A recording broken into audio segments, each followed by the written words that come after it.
আসসালামু আলাইকুম ভিউয়ার্স, কেমন আছেন সবাই? আশা করছি সবাই সুস্থ আছেন। ভিউয়ার্স, আজ আমি আপনাদের তৈরি করে দেখাবো হাতে কাটা সেমাই পিঠা। ভিউয়ার্স, এক এক এলাকায় এই পিঠার নাম এক এক রকম হয়ে থাকে। তো অনেকে এটাকে সরু পিঠা, অনেকে চুই পিঠা অথবা অনেকেই সেমাই পিঠা নামেও এই পিঠাটিকে আপনারা চিনে থাকতে পারেন।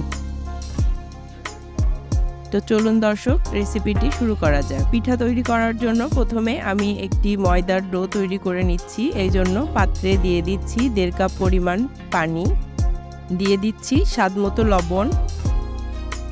এখন লবণটা দিয়ে কিছুক্ষণ অপেক্ষা করছি পানিটা ফুটে ওঠা পর্যন্ত।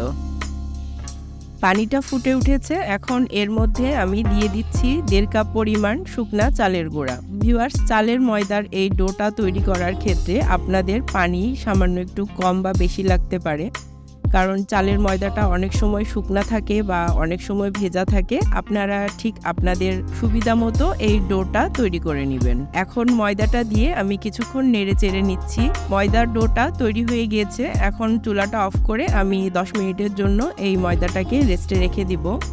খামির করে নেওয়া ময়দাটা আমি একটা পাত্রে নামিয়ে নিয়েছি। ভিউয়ার্স, সামান্য একটু গরম থাকা অবস্থায় এই ময়দার ডোটা ভালো করে মথে নিতে হবে, যাতে ময়দাটা খুব সুন্দর মসৃণ হয়ে যায়।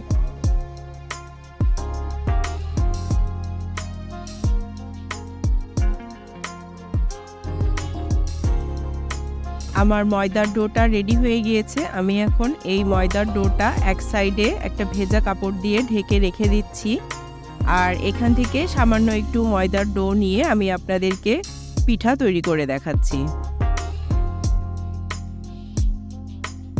ভিউয়ার্স, এই পিঠাটা অনেক এলাকায় অনেক মোটাও করে, আবার অনেক এলাকায় অনেক চিকনও করে। তো আমি পিঠাটা যতটা সম্ভব একটু চিকন করে করছি, আপনাদেরকে দেখিয়ে দিচ্ছি। ভিডিওতে নিশ্চয় আপনারা দেখে বুঝতে পারছেন যে আমি কতটা চিকন করে পিঠাটা তৈরি করছি। ভিউয়ার্স, আপনারা ইচ্ছা করলে এই পিঠাটা মোটা করেও করে নিতে পারেন, তবে পিঠা তৈরি করার সিস্টেমটা কিন্তু একই থাকবে।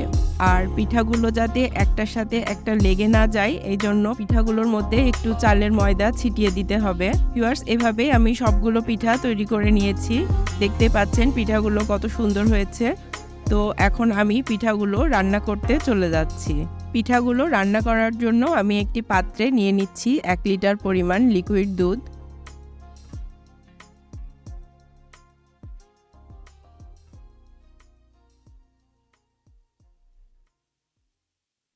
দুধটা গরম হওয়া পর্যন্ত আমি এখন অপেক্ষা করছি। ভিউয়ার্স, মাঝে মাঝে দুধটা একটু চামচ দিয়ে নেড়ে চেড়ে দিতে হবে, না হলে পাত্রের গায়ে লেগে যেতে পারে। পিঠার মধ্যে সুন্দর একটা ফ্লেভার আসার জন্য আমি এর মধ্যে দিয়ে দিচ্ছি একটা তেজপাতা। তেজপাতাটা আমি টুকরো করে ছিঁড়ে নিয়েছি। দিয়ে দিচ্ছি 3-4টা এলাচ, আর দিয়ে দিচ্ছি 2 টুকরা দারুচিনি। এখন সবগুলো উপকরণ দিয়ে আমি কিছুক্ষণ নাড়তে থাকবো আর দুধটা ফুটে ওঠা পর্যন্ত অপেক্ষা করছি। ভিউয়ার্স, দুধটা কিছুটা ঘন হয়ে এসেছে। এখন আমি এর মধ্যে দিয়ে দিচ্ছি আগে থেকে তৈরি করে রাখা পিঠা। আর এই পিঠাটা দিয়ে খুব বেশিক্ষণ রান্না করার দরকার নেই, কারণ আটাটা আগে থেকেই সেদ্ধ করা।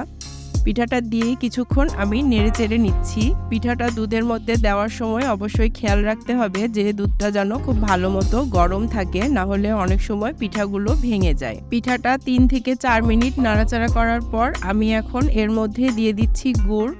তো গুড়টা আমি আগে থেকেই একটু লিকুইড তৈরি করে নিয়েছি। 1.5 কাপ গুড়ের মধ্যে 1/2 কাপ পানি দিয়ে আমি গুড়টাকে লিকুইড করে নিয়েছি। এখন আমি এই পিঠার মধ্যে গুড়টা দিয়ে দিচ্ছি। ভিউয়ার্স, আপনারা এই পিঠাটা ইচ্ছা করলে চিনি দিয়েও তৈরি করতে পারেন, তবে শীতের সময় এই পিঠাটা খেজুরের গুড় দিয়ে খেতেই বেশি মজা লাগে। এই জন্য অবশ্যই খেজুরের গুড় দিয়ে একবার ট্রাই করে দেখতে পারেন। সবশেষে দিয়ে দিচ্ছি 1/4 কাপ পরিমাণ নারিকেল। নারিকেলটা দিয়ে আমি কিছুক্ষণ নাড়াচাড়া করছি। ভিউয়ার্স, দেখতে পাচ্ছেন পিঠাটা সম্পূর্ণ রেডি হয়ে গিয়েছে। ভিউয়ার্স, দেখতেই পাচ্ছেন পিঠাগুলো একটাও ভেঙে যায়নি। এজন্যই বলেছিলাম যে পিঠাগুলো যদি গরম দুধের মধ্যে দেন তাহলে ইনশাল্লাহ পিঠাগুলো ভাঙবে না।